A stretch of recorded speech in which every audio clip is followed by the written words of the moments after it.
الحمد لله نحمده ونستعينه ونستغفره ونؤمن به ونتوكل عليه ونعوذ بالله من شرور أنفسنا ومن سيئات أعمالنا من يهده الله فلا مضل له ومن يضلل فلا هادي له ونشهد أن لا إله إلا الله وحده لا شريك له ونشهد أن سيدنا وحبيبنا وشفيعنا وسندنا محمدا عبده ورسوله صلى الله تعالى عليه وعلى آله وأصحابه وبارك وسلم تسليما كثيرا كثيرا أما بعد فأعوذ بالله من الشيطان الرجيم بسم الله الرحمن الرحيم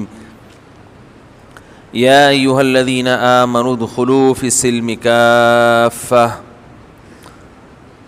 وقال النبي صلى الله عليه وسلم الكيس من دان نفسه وعمل لما بعد الموت۔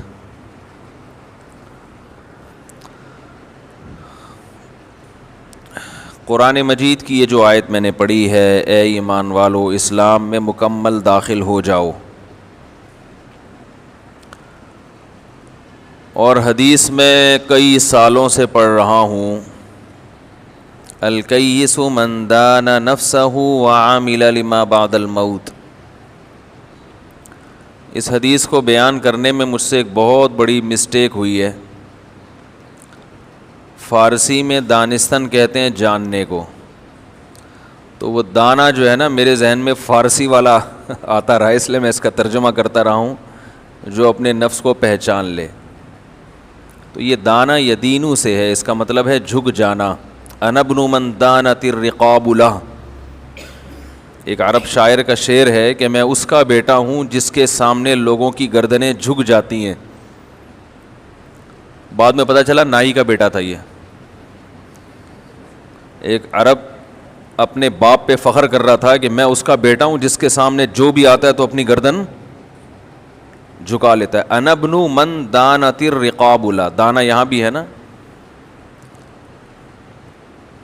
تو لوگوں نے سمجھا پتہ نہیں کتنا بڑا کوئی بادشاہ ہوگا، پتہ چلا کہ یہ کیا ہے، نائی ہے، جو بھی آتا ہے اس کے سامنے گردن جھکا لیتا ہے، بھئی یہاں سے کٹنگ کرانی ہے۔ تو یہ دانا کا مطلب ہے جھک جانا، تو یا جھکا دینا، من دان نفسہ، جو اپنے نفس کو جھکا دے اللہ کے حکام کے سامنے، فنڈر گیری نہ کرے زیادہ۔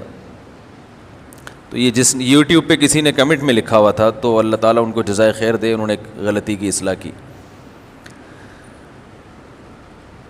کئی ہفتوں سے بلکہ کئی بیانات میں یہ میں آیت پڑھتا ہوں، یا ایھا الذین آمنوا ادخلوا فی السلم کافہ، اے ایمان والو اسلام میں مکمل داخل ہو جاؤ۔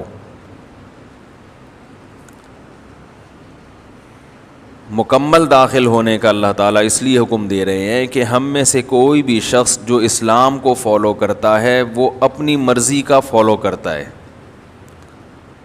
جتنا کلچر اجازت دیتا ہے، جتنے میں فائدہ ہو رہا ہے۔ پورے اسلام میں داخل ہونے کے لیے ہم میں سے کوئی بھی تیار نہیں ہے،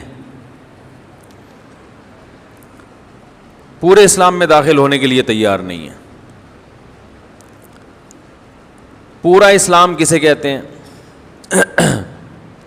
دیکھو یہ جو حدیث ہے نا، من دان نفسہ، اپنے آپ کو جھکا دے اللہ کے حکام کے سامنے، بھئی جھکا دو اپنے آپ کو۔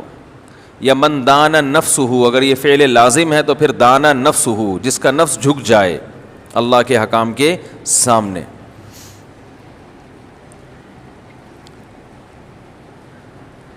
تو ہم پورے اسلام میں داخل ہونے کے لیے تیار، بولو بھائی، نہیں ہے، نہ مرد نہ عورت۔ تو اس لیے اللہ بھی ہمیں پورا سکون دینے کے لیے تیار نہیں ہے، کچھ نہ کچھ مصیبتوں میں الجھے ہی رہتے ہیں، ٹینشنوں میں۔ دھوبی کا کتا نہ گھر کا نہ گھاٹ کا، سنا ہے نا آپ نے؟ بھائی کتا جو ہے نا، کتا، اسے مالک کے چوکھٹ پہ بڑا سکون ملتا ہے،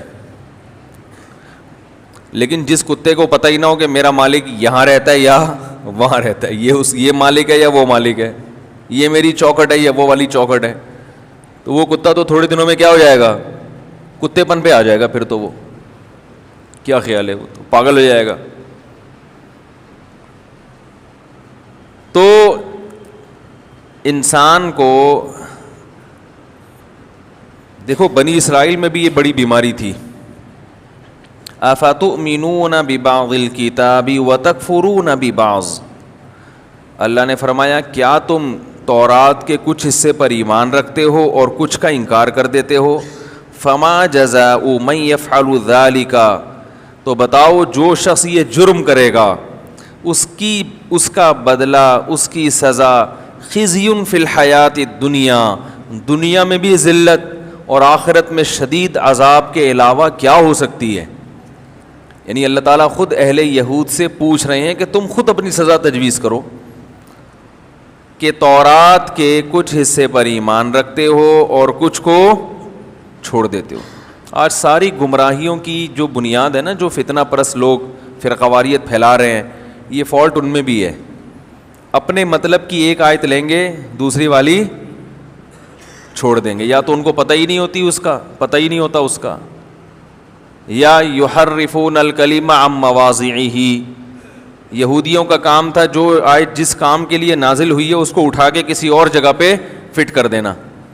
یہ دو کام آج کل کے فرقہ پرست کر رہے ہیں جو پوری امت کو توڑ رہے ہیں. لیبل اتحاد کا لگا کے کام کیا ہو رہا ہے؟ یا تو ایک آیت ہوگی اپنے مطلب کی، دوسری والی بولو بھائی شارٹ، یا آیت جس کام کے لیے جس مقصد کے لیے نازل ہوئی ہوگی ادھر نہیں، بلکہ لفظ کو دیکھ کے، لفظ میں تو کئی احتمالات ہوتے ہیں نا، سیاق و سباق سے، شان نزول سے پتہ چلتا ہے کہ یہ کس مقصد کے لیے نازل ہوئی ہے. اجماع امت کیا ہے، اس کی تفسیر کیا ہے. تو مسئلہ یہ ہے کہ جیسے بنی اسرائیل میں بیماری آ گئی تھی کہ وہ لوگ جو تھے وہ پوری تورات پر عمل کرنے کے لیے تیار نہیں تھے. یہی مسئلہ مسلمانوں کے ساتھ ہو گیا ہے. کڑوا کڑوا تھو تھو، میٹھا میٹھا ہپ ہپ. یہودی کیا کرتے تھے؟ جہاں شدید ترین سزاؤں کا تذکرہ وہ پی جاتے تھے. ٹھیک ہے نا؟ اس کو کیا ہو رہا ہے بھائی؟ جہاں اپنے خلاف کوئی بات جا رہی ہے